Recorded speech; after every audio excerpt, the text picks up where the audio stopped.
Well, it's Monday. Yeah. We're being proactive. We're being proactive and we're being risky at the same time with the pups. Well, it's alright. We'll see how this goes. Stay positive. Yeah, I'm trying.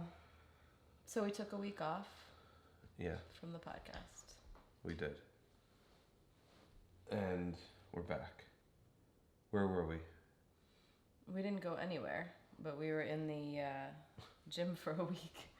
So you had taken the StrongFit course in the summer. Yeah. And then you felt like it was like incredibly valuable. So then we brought the course to the gym. And so it was a weekend course, but then this time we also did the 4 days of like an immersive coaches week that followed it. So basically for 6 days we were in a course at the gym. Let's talk about the weekend first. Sure. Because that's... What did you think about the course? What did you think about the weekend? Yeah, I mean, I thought the weekend was great. There was a ton of... It was a really nice balance for me of personal takeaways. And then also, like, in thinking about the gym and kind of where we've been at with that, things that we could apply to the gym. So I felt like it was packed, filled with just valuable information for me. Yeah.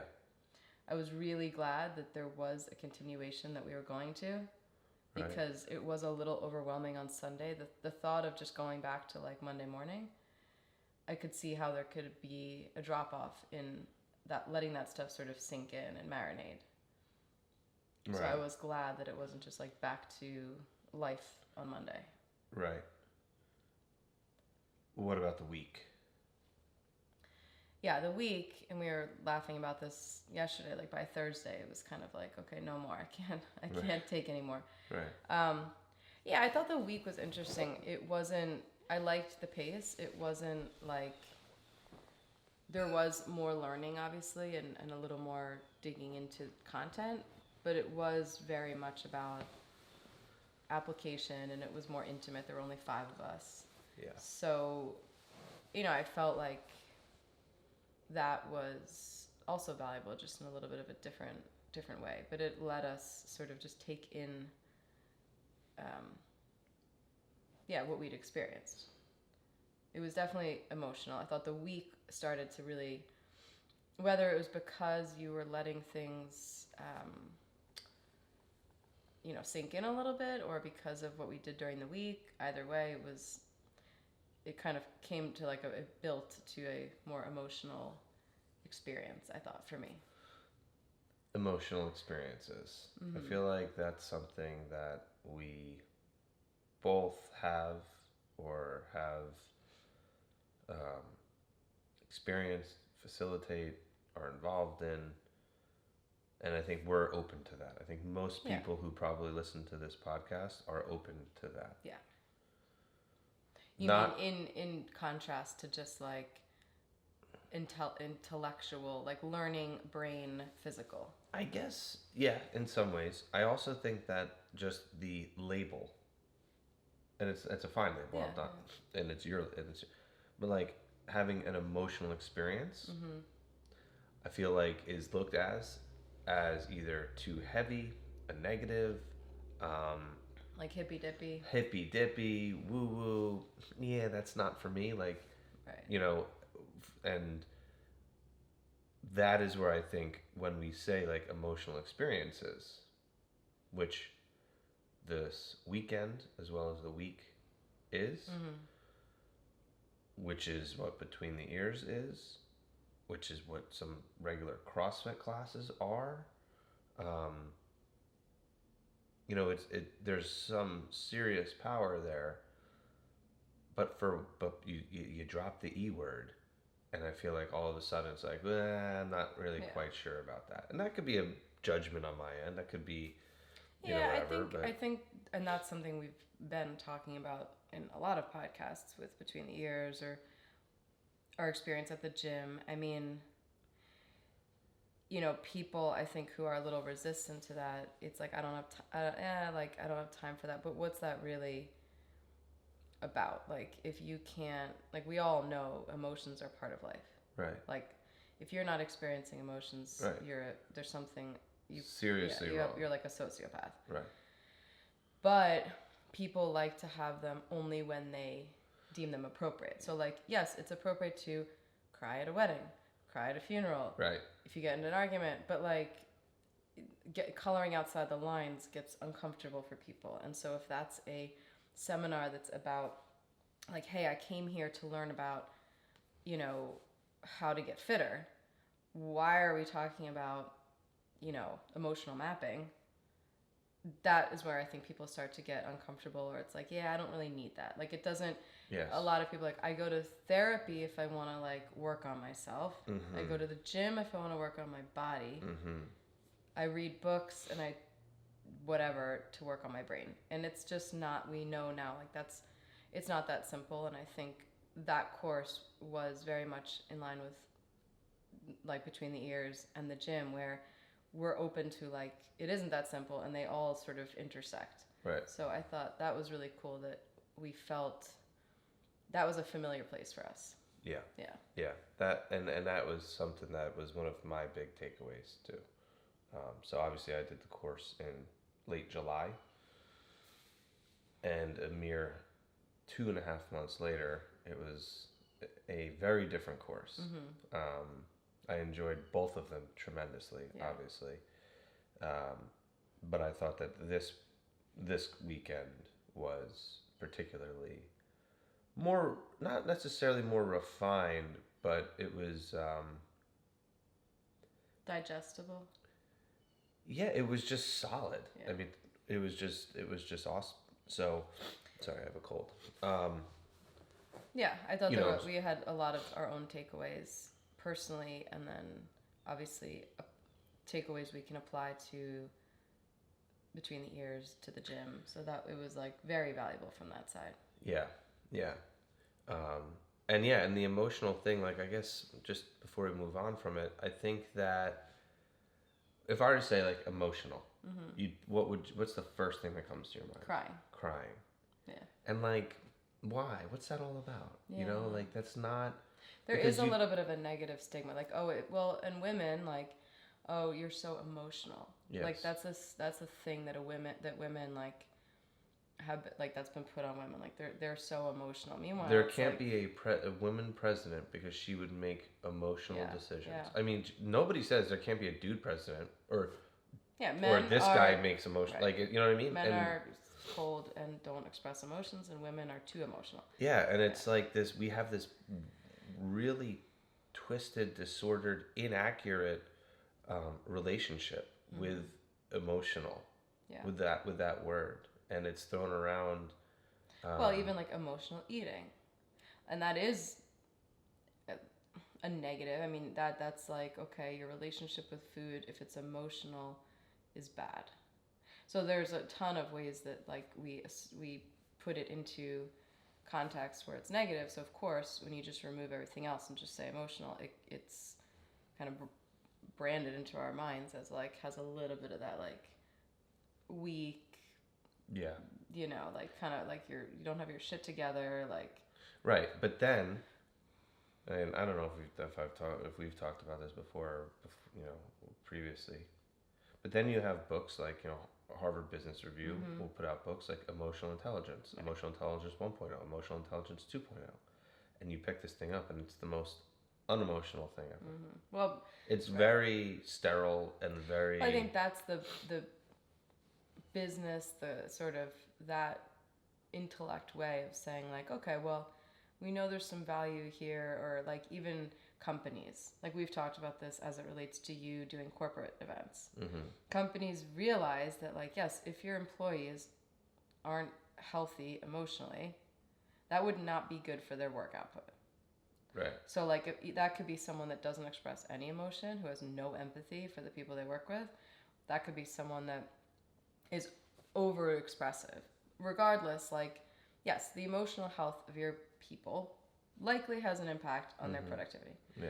So they recognize that, But then they'll put something in place that's kind of just like a formatted checking the box, like Right. those tests and things. Right, And then right. when someone like you who's more like, okay, this isn't that simple comes along, it's like, yeah, that doesn't really fit into our little, what we just need it to look like. Yeah. So I think they're trying to check that box, but they're afraid to, like, well, it has to still have a lot of constraints and has to look a certain way, because otherwise it does appear messy and weak and out of our scope. So I think some of those books, it's like, it's a little bit of that. Like, it's just, you can't talk about the emotional side of things and have it also be as cut and dry as like a bicep curl. It's just not. It's not just like not that. Yeah. Yeah. You know. So.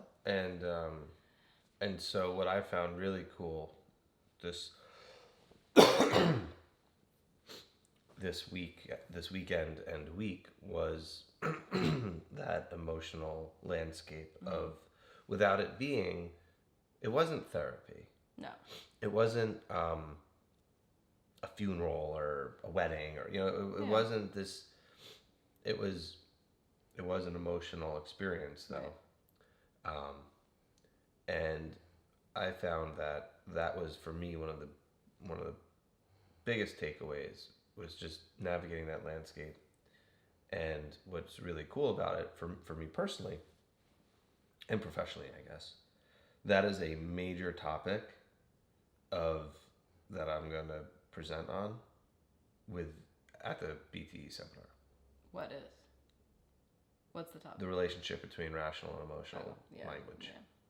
And how we can use that to improve like our lives, and we have to at least look at it. Yeah. And so I was pleasantly surprised because there wasn't as much of that when I took it in July. Okay. There was actually, I mean, it was just different. It was there, but I guess it was maybe not as direct. And then obviously the Coaches Week I didn't take in July.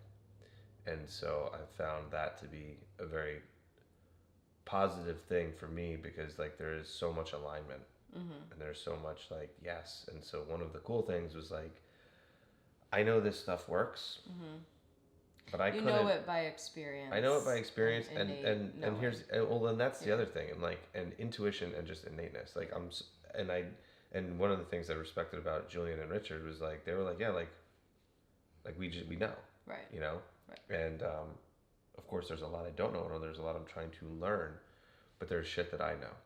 And they talked about kind of the back end science, and they were like, oh, wow, yeah, because I don't know the science, because I don't know like all the big words, and I mean it's studies like and people who lift weights, and like I don't know about hypertrophy and but there's muscle such something's happening when but that's the thing. It's like we are not we if I were to say like, hey, I have a feeling, and I just kind of know deep down inside that what I'm doing is right, and it helps people, and it works. Yeah. That is not evident. That is not generally accepted evidence. Like, sure. I need to see the science. I need to see the study. I need to see the testimonials. I need to see where your sources Which, ironically, you can create and fabricate that stuff and prove anything you want this day and age. Like, any argument out there, there's evidence to support everything. So, but it was, I thought that was really, for me as well, just on the sidelines, seeing some of that and making the connections when they talked about things like, wow, that's really cool. That is totally like between the ears. So that was awesome. Yeah. Yeah. So yeah, I mean, I was just gonna, on that note, just on the personal side for me as well. Yeah. Kind of in line with that, I thought it was really impactful. So for me, having fitness having been like my passion, helping people, that's like from when I was 21, realizing like that's what I want to do. And also having that same, like, I know that it's more than just moving your body parts. And that was what was really amazing about CrossFit, that I felt connected to. Like, there's something else here. We're not just talking about like do 3 sets of 12 kind of stuff.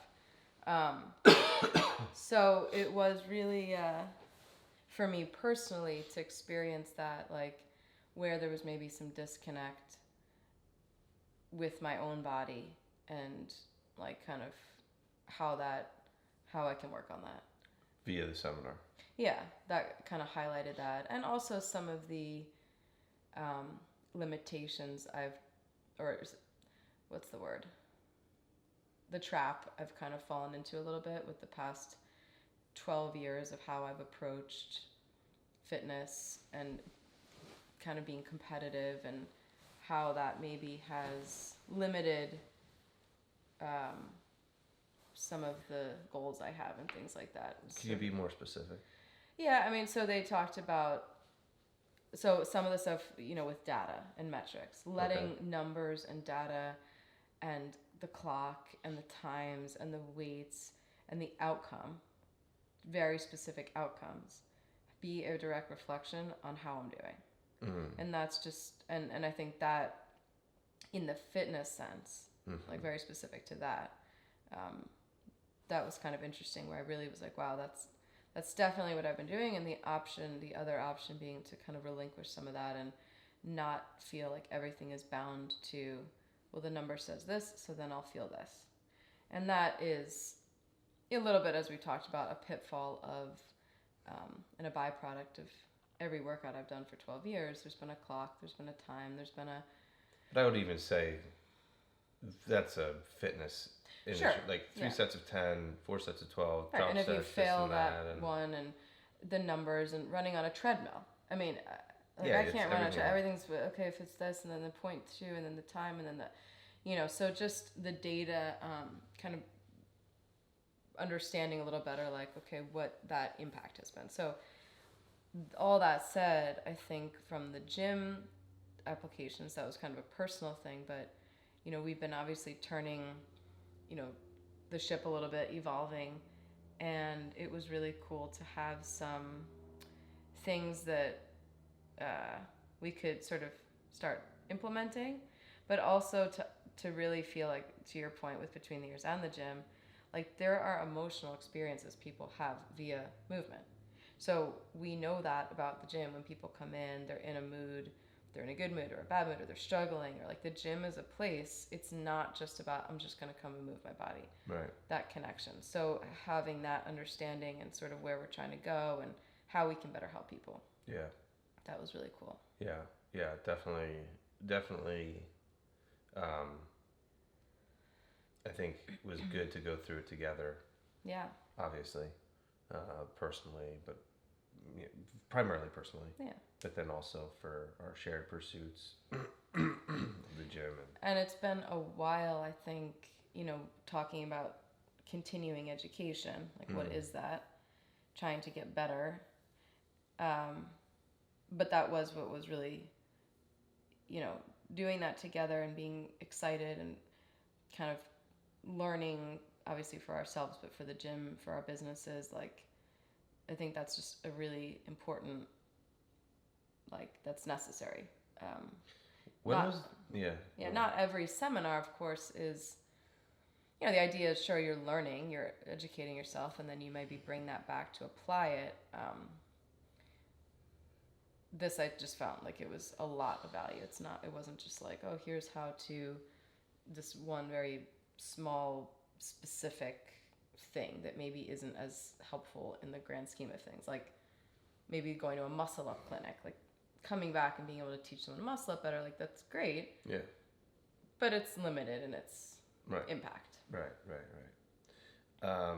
How did you find the experience of being a participant in a personal development course? And that's what it was. Yeah. It was a personal development course that I if looking around, I believe, maybe not. I don't know what people's backgrounds are.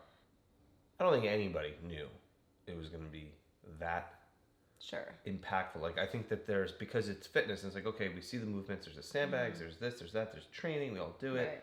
Like, it's a little bit of a bait. It's not a bait and a switch. I don't mean to paint it in a negative thing, but I think it's only natural that like a bunch of athletes and coaches come there, and like the common ground is the movements, the programming, some of the science, but like it's a little bit removed from you. And what they did, which I thought was great, they talked about that for sure. They blasted it wide open. So then it's you. Right. And it's your experience. And it's, you as a human being. And and even from a coaching standpoint, like if you want to be a better coach, be a better person first. Right. Well, that I think that was a tremendous, that's something that I do feel like we look at, like coaching is that's very specific. It's not reading a script, and we've talked about that. Yeah. So the difference, coaching does involve a relationship with that person. And like you've talked about it, like defining like a coach, it's also not just giving that person the answers. You're helping that person, like kind of guiding them to come to them on their own. That's a lot more powerful. So yeah, I think that then it's not as simple as just like, I'm teaching you this, memorize that. Right. There were a lot of like, go find the answers for us as a participant. So as a participant, I felt like, yeah, of course, there was part of me that wanted to just be like, okay, well, tell me what to do. Yeah. Which was interesting because being on that receiving end is kind of funny because automatically for me, I go to that same place like, okay, just tell me what to do, which I can empathize with, like sure. people in a class, like, well, I don't know, like, how does that feel? I don't know, like trying to really like be on the receiving end of that. So that was interesting. Yeah. Did you find yourself resisting at all? I guess what I'm trying to say is like, if maybe you didn't think or know that it was as personal, as emotional, did it surprise you? And were you ever like, I don't know, like I kind of want to back away and just like talk about the sandbag, but like how was your? I mean, well, I think I did know, so it's kind of hard to, true. like you basically said, like, wow, this is like a really, this is beyond movement. So I kind of expected that. I think I have my own, like even when we've done between the ears events, as you know, like tested them, there's some resistance that may come up, but I don't think resistance. That's part of my journey. I know, I just, you can... there's some times where it's like, yeah, my experience as a participant and all those things, I've had that experience with you as well, of just navigating like what you're ready to go, just that protective mechanism of like, okay, I don't really know if I want to go there right now. Right. Am I, kind of that inner dialogue too, like, why am I thinking that? Like, where's that coming from? So a lot, but I liked that environment, being in a setting, what I think is really valuable about a seminar or workshop, the rest of the world is kind of like, you're there, you have a chance to let those things sort of swirl around. It doesn't mean that in that moment you just like burst wide open and have all these epiphanies, but there's like this pause in life where you're in that, and that's what you're focused on. It's not just like driving from here to there and you have a couple of thoughts in the car and then you get distracted by work for 8 hours, 24 hours, whatever it is. It's kind of a good opportunity to like explore some of those things. And I think that's really what's valuable about a course like that, a seminar, a workshop. Yeah. What, I guess this isn't really a question because whatever, but I feel like personal development, and maybe we've talked about it, I don't know. But I feel like personal development, mindset improvement, learning about yourself also has a stigma and a resistance, as you say, or a reservation or a hesitation for people. Like, yeah, there's a little bit of that, like, soft. It's soft. And like, I don't need that. Like, I'm good. Yes. And if I wanted that, like, to your point, we were talking about this earlier, like, what most people, I think they're good. Like, I don't need that. If things go terribly wrong and there's a problem, you have a hard time with something, now it's impacting your relationship, then you go to therapy. Yeah.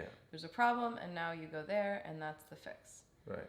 The kind of like, I guess, kids in school.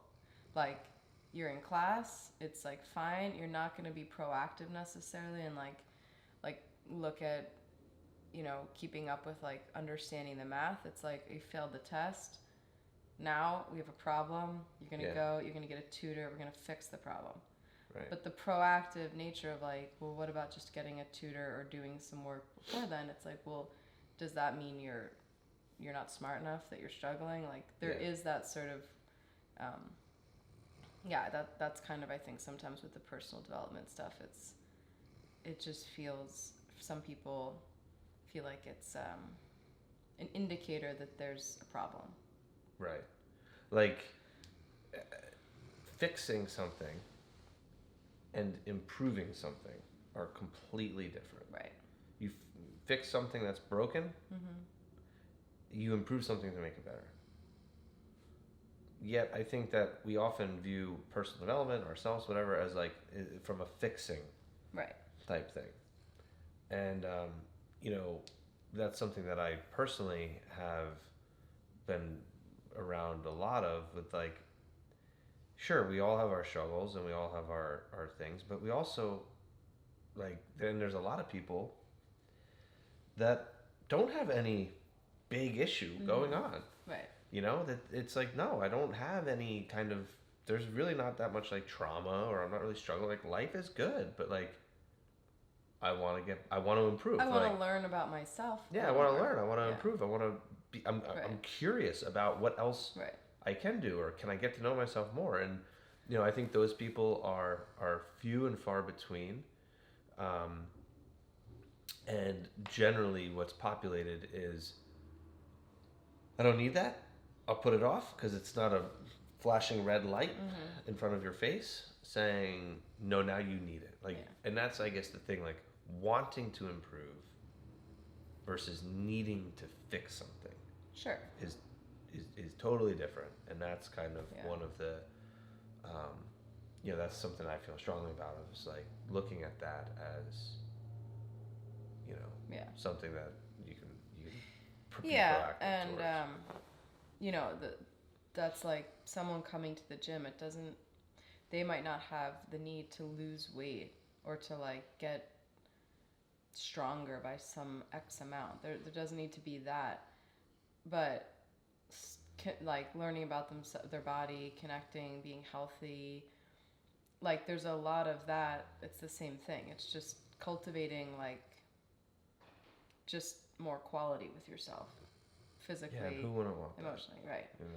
And I think that the problem is, things are always changing, and so where people run into an issue is maybe things are good, everything's great, but life has its challenges, and then when something comes up that wasn't there previously, that's where people get thrown off course, because maybe they haven't done the exploring, the investigating, they don't, and now there's a problem versus because life isn't linear, it's not stagnant, it's not like, well, this is how it is and everything's gonna be good. I mean, there's a million things that could happen that you're maybe not quote unquote prepared for. Right. So trying to and same thing, using that metaphor, like you might be physically okay now, like the CrossFit sickness wellness continuum, I think is a great way to So people hover right in that sort of very dangerous line of like, well, I'm okay now, but you don't predict that you could get sick, you could fall off a curb, now you've broken your ankle, now you have no buffer, and you're down in you never recover from it, versus creating that buffer, building a little bit of a stronger body, being healthier, so that if something does unexpectedly happen, you're not going right down to the depths. So I think that's the same with personal development. Like, that's the idea, is not being on that teetering edge of just like, well, I'm hanging on now. Right. And that's like a major thing for, and only the individual can. Between the ears. that's the idea with between the years, with the practice, with events, with the seminar, is like giving people an opportunity to, not because they're broken. I mean, some people might be coming to it in the middle of something that they're struggling with, but a lot of people, most people that do it, I would say it's just normal life. Like, I want to be better equipped to Yeah. lead a fuller life. I mean, your definition of like what we were talking about this yesterday, what between the years is. What did I say it was?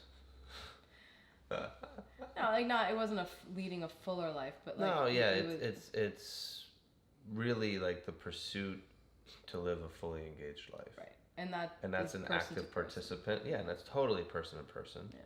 And that's like one of the biggest things that I guess I want to be clear about in things is like, I'm not gonna. This is not between the ears. Is not think like me. Right. And I'm surprised you don't have a wise ass remark after that. But it's not think like me. It's not I've got the answers. Here's the cheat codes. Mm-hmm. And if that's what you're looking for, then you're going to be sorely disappointed. Right. Because that's not my thing. And I think I don't know if we talked about this, but you know, I had somebody, a high profile person, reach out and said that they wanted to learn how to think like me. Mm-hmm. And it's like, I cannot help you. You should have just had them call me. I'd be like, you do not want Right. that. But it's like, that's not what I do. Yeah. I can't, that, and nor is that what you need. Right, and that's what's amazing about sort of that parallel of like the movement this weekend. Your movement and my movement, coming in and be like, well, I just want to like move like you. That is impossible because Right. I'm not you, and Right. we have two different bodies. So understanding that landscape of like, as a coach, like I can't tell you what you're feeling. No. But guiding you to understanding better, like how to like ask those questions, like, are you feeling this? Are you feeling that? How about moving like this? That's what you're doing for, you know, people for the personal development side. Yeah, and I don't want you to think like me. I want you to think like you. Right. And I want you to understand how you think or why you think, or some challenges with it. Like that's the whole thing. And it's not just thinking. Sure. It's not just to think harder. Right. Squeeze your eyes together and think harder. Like no, it's open your eyes and be aware of yes your thoughts, yes your emotions, your feelings, your actions, but in a more fluid type way that is also something that you can do in your everyday life, not just take the event or take the seminar, because I think that's kind of where we're at now with, okay, we took this seminar, we took this week-long immersive course, which had a ton of value, which is still marinating and like it's going to take some time. And now what? And now what's the follow through? Where do we go from here to keep it alive, to improve on it? And I think we both know we've had experiences where you come out of a seminar, a weekend, an event, and you're like, I'm going to change everything. Like, I need to change everything. Like, oh my God. But that's not really realistic. Nor is it probably a good idea to do that. I fall into that. I think it's like overwhelming because it's natural to start questioning some things. Yeah.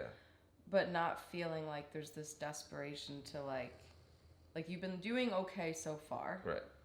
The wheels are not coming off the whatever. What's the expression? Just off something. Yeah. The wheels aren't coming off. So like you just need to calm down and then think about like, okay, what's one step to apply? And I think that's kind of where we're at, and that's really how to explore any kind of seminar, like coming away and be like, what are some things I can implement now that would make sense, and what is a direction I kind of want to get to, but certainly not. I think it is a challenge for people. It becomes an all or nothing. Right. Well, if I can't like change all this on Monday, then like, or you go into Monday, going home by Friday. It's just, and you've talked about that. Like, unfortunately, that feeling people get after an event. Yeah. It's like, I'm never going to forget this. I'm never going to like, whatever, and you do, it fades. Yeah, That's normal. It's So totally normal. how to start to slowly sort of integrate or But I think capture some of that's too where looking at the application versus acquisition archetypes, Yeah. like the hoarder would take this seminar,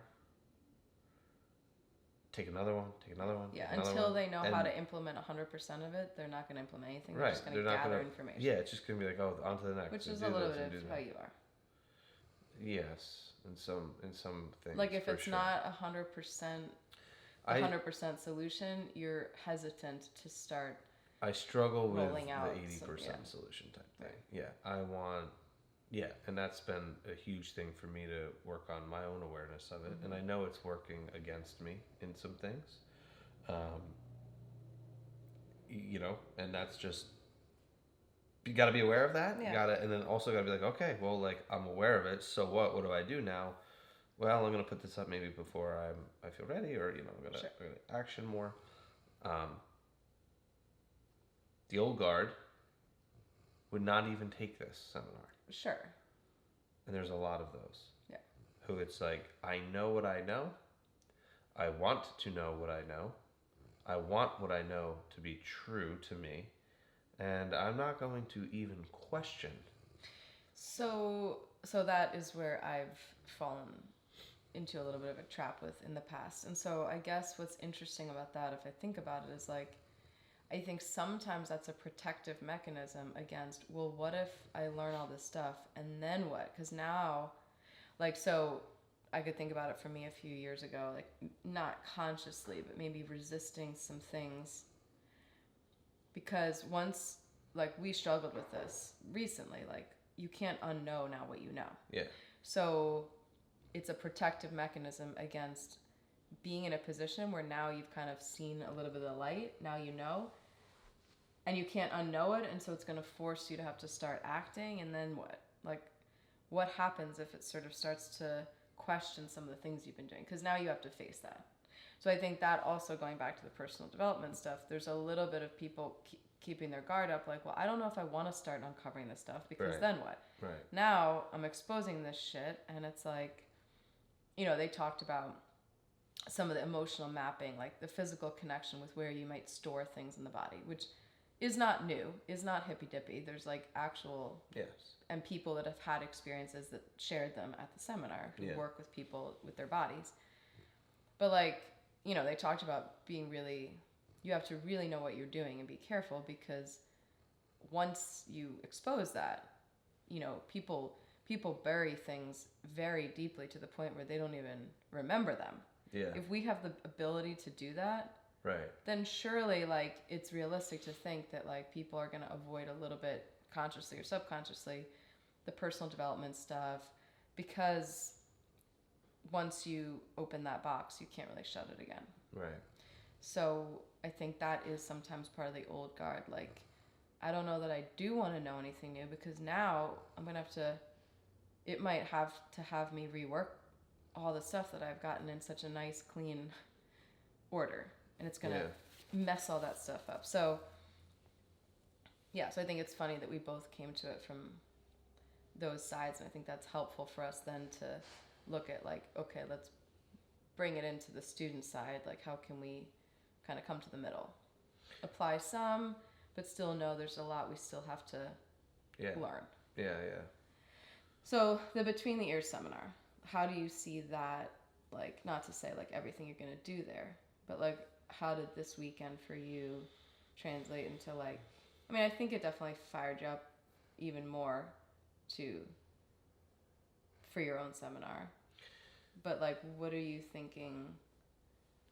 Yeah, like, just what about the seminar? What do you think people, how do you see that? Well, I guess I kind of think it makes sense to say, like, why a seminar? Mm-hmm. Because it's a new format, and it's a totally different event. And I put this in an email out to folks. The events were great, are great. Like, when you say events, just for people that maybe don't know, like, that was, you show up at an X amount of time, the engagements, the evolutions, it's the workout. It's either like a short, medium, or long event. Yeah. undisclosed what's going to happen. Yeah. There's usually some physical. There's always. There's physical involvement to the Yeah. degree and the length. It's different. Yeah. And that's like, it's an experience in that way. So those are the events you've had. Yes. Okay. The practice is a online thing. You do it on your own. There's a community. There's some guidance, and it's a weekly sort of. It's a weekly program Right. course basically that you're going to go through. Right. But you're going to kind of be doing it on your own. Satellite. Although in a shared experience, yeah. So why the seminar? So the seminar, because I think that the events provided a very, very intense experience. Mm-hmm. A very emotional experience for most. And really churned up some stuff with people. Yeah. And it could be all over the place. Yeah. Like all over the place. But there lacked substance and follow through and a context of it to be like, let's dig into this. You mean one kind of like, okay, so something comes up for me and then sort of it's over and I'm going to go home. I just slap you on the ass and say, see you later. And it's also like, what understanding, like, for most people, like why did that even happen? Like, we were doing this physical thing. What just happened? Right. And why do I feel like this? Right. And so I think that guiding people through an experience like that is awesome. Mm-hmm. And like it's been exhausting on my end too, because like every second of that thing, my mind is going a million miles an hour, You're thinking 20 steps ahead, yeah. like all of that. But I think it falls short in terms of arming and equipping people with education, concepts, tools, resources, and like facilitating a better success rate for the follow through. And that's kind of like I'm a teacher, I suppose. Right. Not saying I have all the answers at all, but I know what I'm teaching is can be very helpful for folks. Right. And I think that the format of the events just don't provide for a little bit more of a casual, intimate environment. Yeah. Because the nature of the events. Yeah. And also because of the role that I have to assume and be when leading events. There's people that I know very, very well that do them. There's people that I've literally never met before. Sure. So there has to be a little bit of that difference. So the events have been great, have been awesome. But the methodology, I think it is important for people to understand to move forward. Like a little bit of like, I had this experience, but I kind of want to understand a little more why. Yeah. Like the difference of like going to, people that go to a CrossFit workout are like, wow, this was awesome. Like I had this whole experience. I've never experienced that before.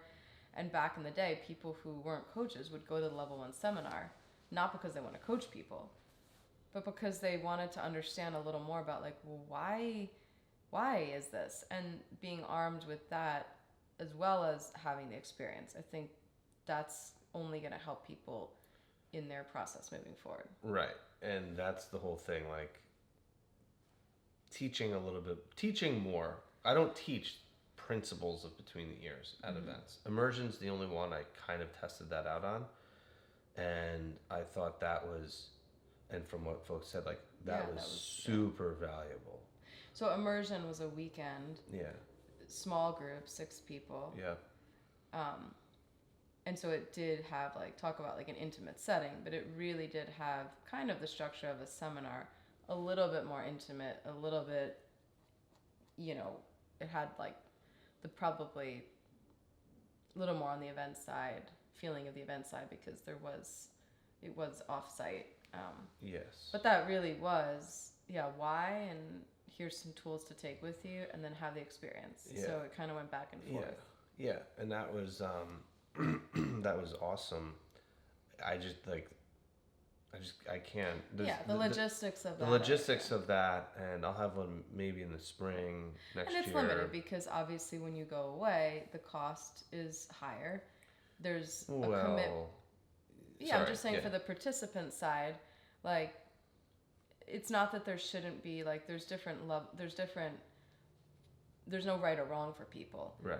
But that immersion, when you're going to leave, you're going to go away for the weekend, it's not as accessible to people because you have to go away for an entire weekend. Yeah. And the cost is higher, and that's sure. all part of it. So being able to take that and bring it back in an accessible form, that's a day, that's in proximity, you don't have to rearrange your entire life. And that's the thing too with the events in the past. Yeah. The events have been overnight, at night. The earliest we've started, or the earliest we've met, has been like 8 p.m. Right. That's just not realistic for so many people. And then it's like, on the shorter end, we're finishing up around, I don't know, like just after midnight. Mm-hmm. And there's definitely some spillage as a result of the event. On the longer end, we're going from... Yeah, people roll into their house at 10 a.m. and now they got to do their day. Right. And so it's kind of like, man, I don't really like that. And again, not accessible. And I understand I have a bit of a branding problem with like, oh, Between Years is crazy and, you know, we're going to like do some crazy stuff. And it's like, well, it's not. And, sure. You know, I've sort of... I don't think, though... I think what's interesting about that, and I don't think it's a wrong or like, oh man, like that was a wrong turn. Some of it has lent itself to that experience. So like being an overnight thing, that commitment, like I don't think it was wrong, but you're just moving in a direction now that you're trying to help people, and the education is like, it doesn't have to be that. And there's value, and it doesn't have to be like all dark, like nobody knows what it is, and it doesn't have to have that sort of... The unknown is important, but it doesn't have to be in such a... The funny thing about the unknown too is like, I don't control the unknown necessarily. Mm-hmm. The unknown exists within everyone's mind. Sure. And everything is unknown. Like really everything is. And so now how we approach that and how we sort of navigate through that and how we try to either make everything go from unknown to known, that's like, okay, that's a bit different conversation. But the seminar, what I have also found is like there are underlying themes that have been incredibly successful for people, that people have had incredible success with.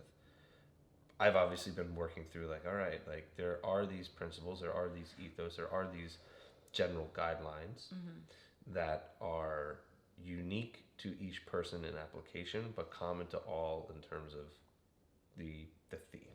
Sure. And those are kind of the methodology. That's kind of like the methodology, if you will. Yeah. And that's sort of the seminars, a little bit of like that, and then experience it. Right. And how to really execute it and engage in it in real life, because showing up for an evolution. Yeah. I'm sorry, it's not real life. Yeah, it's contrived. It's contrived. Yeah. And yes, it is very real, and very real things occur there. But it's almost so extreme that it's like, well... It's hard for people to make the connection then about like, well, how do I take what I experienced there and apply it to Tuesday when at work there's a crisis? Yeah, and I think that and I think people have had, like, and I know this, like, people have had success with that. Sure. I think there can be a better education element to it. Right. And make it way more accessible, way less like detrimental to life in terms of just what you have to give up and sacrifice. A night's sleep. A night's sleep, kids, family, this and that. The scalability as well. Scalability. There's a lot more scalability at the seminar. So for just so people understand better, I mean, just to put it out there, like the seminar is like, people should feel like no matter what fitness level where they're at on any spectrum. It is literally open to anybody can take this course. It's not because just to make sure that we're like striking any of the assumptions of people being like, well, I hear it's crazy things. Even the movement pieces, the experience pieces, anyone could participate in them. There's not it's not going to be like that destructive or like I have to be at a certain level or it's only for really good athletes or like it's really, there is an experience piece, but it's very approachable to anybody. Anybody could take this seminar. So there'll be some lectures and some presentations. There will be experience based parts, workout movement kind of deal. There will be kind of like a kind of like practical exercises in terms of not just the workout or not just the lecture, but like, okay, now like, because we could all like a tool, like this is a tool, like a tool, but also like, okay, now work on it right now. Right. Don't write it down in your notebook. Yeah.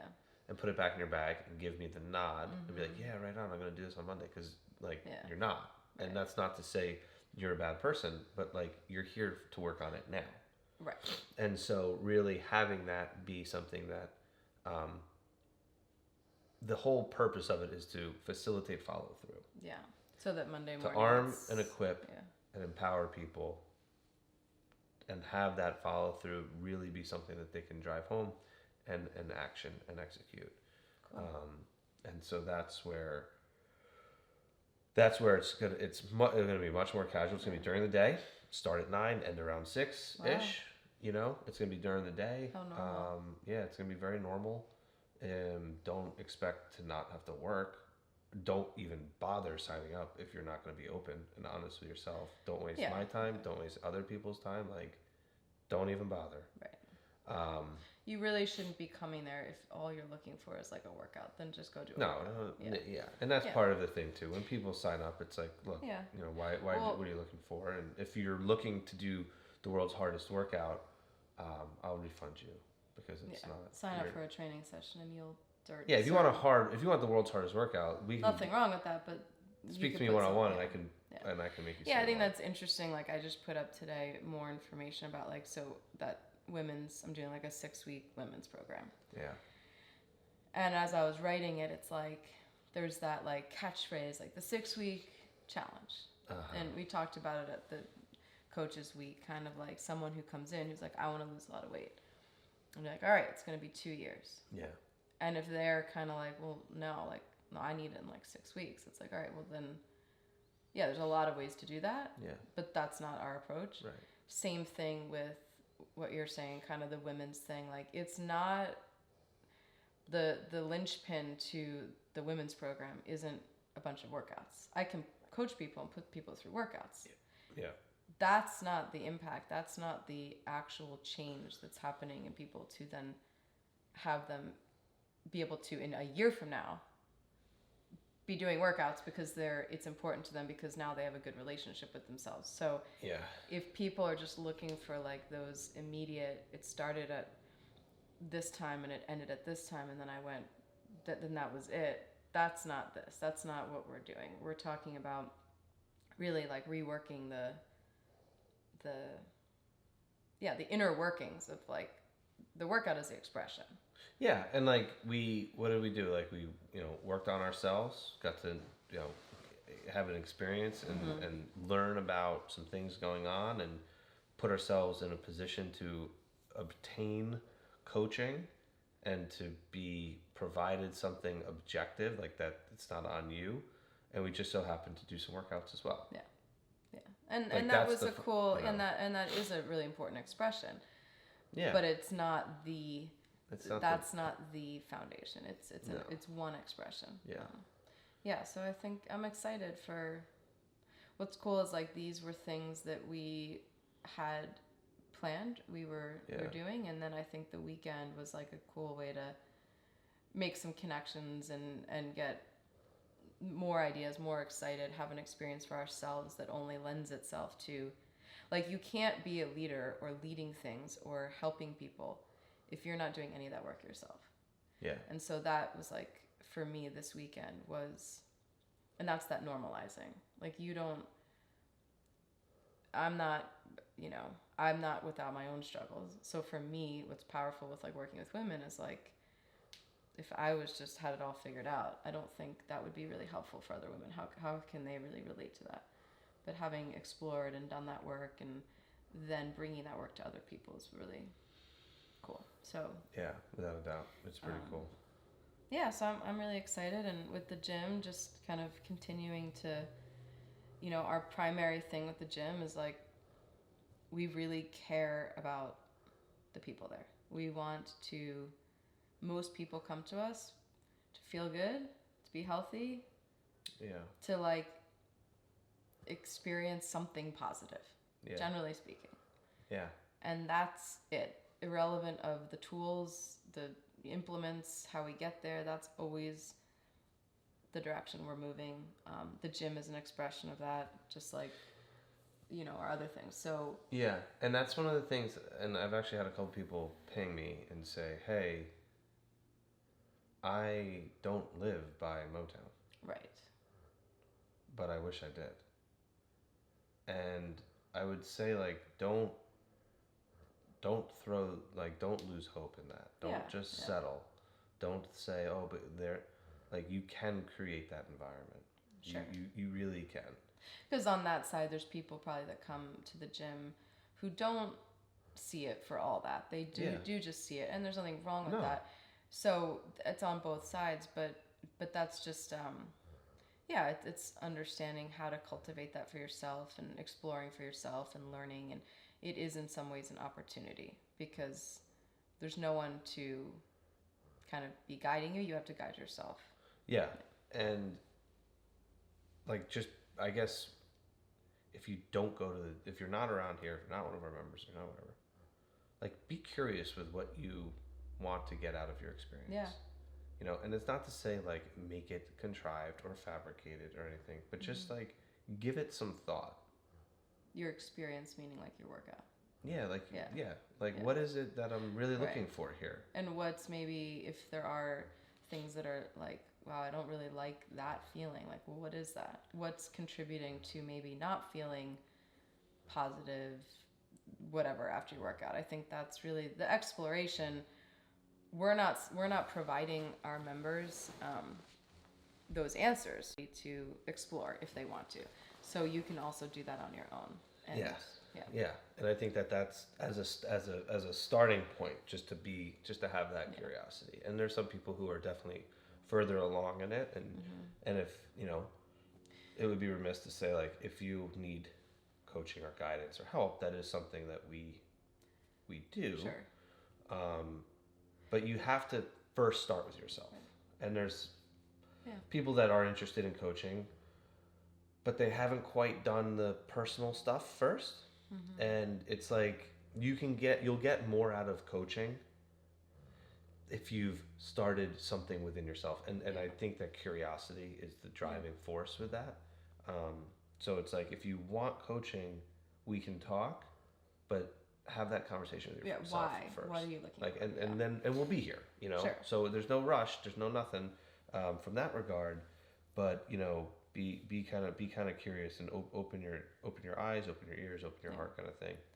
And so just to kind of wrap up what we have going on, because I feel like now we have a lot more going on maybe than previously. Sure. But so there's the seminar. Yeah. So it isn't until February. However, we know that like calendars fill up, whatever. You did send out some info, so if people are interested in a little more information, like, there's that. Yeah, it's on February 8th. 2/8/20. Okay. Email me or go to Instagram, click the link. You can sign up. If you don't know how to work an acuity thing, you have to click the actual date.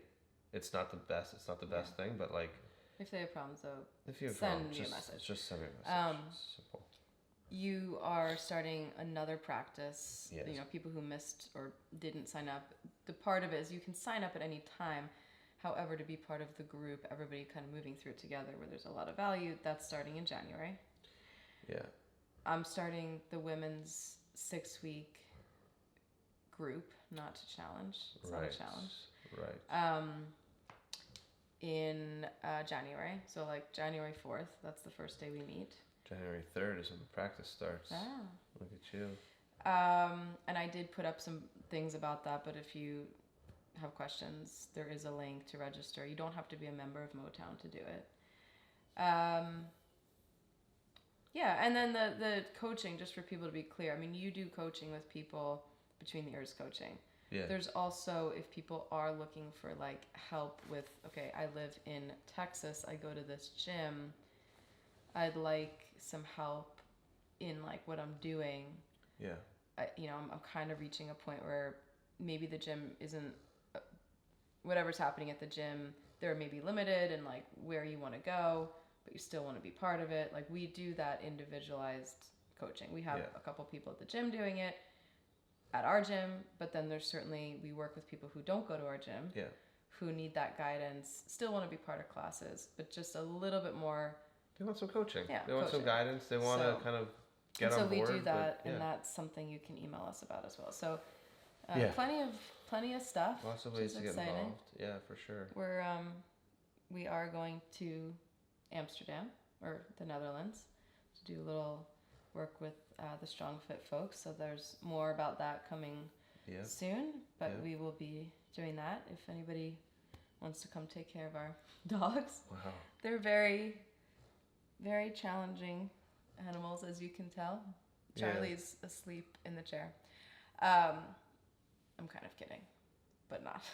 Well, I mean, if you have... The kids are fine. We told them, here's the keys and just take care of yourself. Yeah.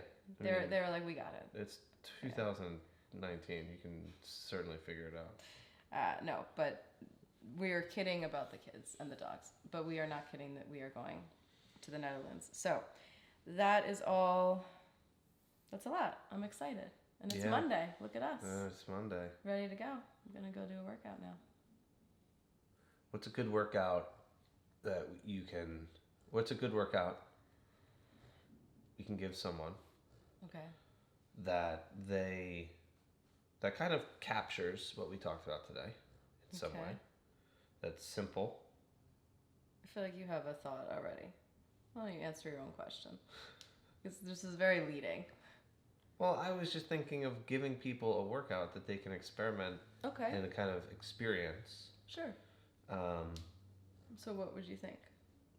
To experience what?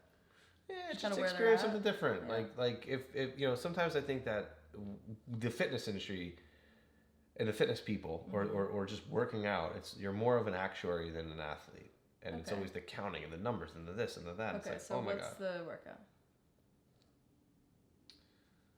Well, I think one thing would be not having data. Yeah. So don't count, don't set the clock. That would be an element that I think would help you kind of get outside of that limitation. Mm-hmm. Probably something that can allow you to like push a little bit. Something that can allow you to kind of I have a very good one that involves a rower, but not everyone maybe has a rower. Okay. I think, it's an interesting thing that's kind of along the lines of, I think, that rowing workout that people could experiment with that's helpful for me, or like that I know has been brought up or I've experimented. Like whatever you're doing, maybe, and it would be like a piece of quote unquote cardio, a bike, a rower, running, kind of like, or if you listen to music, a lot of people listen to music, and that's not necessarily right or wrong. Like finding your own, like I think we're all like, well, tell me when to go hard, tell me when to pull back. Kind of experimenting a little bit with like on the rower, if you're listening to music, when the music gets you kind of fired up, like go harder. Right. And then pull back. And then kind of just not because it's a certain time or how long was that song or how long, well, that was 20 seconds, this was 30 seconds. Right. Just kind of finding like that connection to like pushing and pulling back, and that's kind of interesting because I feel like you've done that in one of your events. There's a little bit of that. Yeah. And I think there's like a powerful connection, and there is with music. Like it is interesting. Like that can kind of elicit some emotion. Right. So kind of using that as a tool to navigate. Yeah. I think it's easiest to do it with something like a bike or a runner or rowing. Yeah. Yeah. Okay, so like set a clock. 8 songs. Okay. Whatever they are. 8 songs. 8 songs. Yeah. Doesn't matter. Okay. Make a playlist that Okay. only has 8 songs. So Okay. you're not counting, wait, was that 1 or 2? Yes, Like, yes. set yourself up for success by creating a 8 song thing. Because Okay. if you're going to be doing this on your own. 8 songs. Yeah. Row. Okay. If you don't have a rower, bike. Bike. Mm-hmm. Hello. You're going to row. And you're going to row until you're good. And you'll know when you're good. Okay. The only thing is, during that, you have to have a noticeable change in pace. Your effort. Okay. So you have to have one where you're like just kind of cruising, or just kind of like going kind of easy, and you have to have one where you push super hard. That's it. That's it. Cool. No, that's not it. Oh, okay. That's for the row piece. Okay. So you're gonna row and like, hey, when you're good and you've had and you've went from basically not working hard to working as hard as you can. Okay. And you're like, I'm good for that, and it could be you can do intervals with it. For 8 songs. No, listen. No. Oh, okay. There's 2 movements. Okay. Rowing and burpees. Okay. All right. You're gonna row, and you're gonna have that range of. You're gonna hit a different change of pace. You're gonna have a different change of pace. Okay. All Once right. you've hit that. And when you're like, just when you're good, you're like, I've rowed enough. Yeah. I'm good there. You're gonna get off the rower, and you're gonna do burpees as Okay. fast as you can Okay. until you're good. Okay. And then you're gonna get back And on you're the gonna rower. get back on the rower, Cool. and you're gonna go through that. You're gonna go through that for 8 songs. Okay. Put the monitor down. Do not let the monitor dictate what's good or not good. Mm-hmm. So And it's don't gonna- count your burpees. No, don't count your Yeah. burpees. I like it. Are you gonna do that today? I might. Good. I might. All right. So if you want to do that, Mm-hmm. you can reach out, and if that That was would the be cool. most confusing workout Yeah, or if you ever. did understand it and you do it, let us know how it turned out for you. What Yeah, you and if you're one of the social media types, Mhm. then you can go ahead, post it, take a picture, do something, maybe tag us or whatever, and that would be cool. And we'll kind of start there with that for the week. And if you guys like workouts, if you want more workouts, if you want that kind of a thing, let us know. We can maybe because we obviously are a generally active Yeah. bit. Maybe help with that a little bit. Just I'd like to want to Yeah. give people something. So Cool. the puppies are restless now. All right then. Well, Have a good, we'll chat with you. We're gonna have a good week. This will be out on Thursday, so Yeah. have a good weekend. Yeah. All right.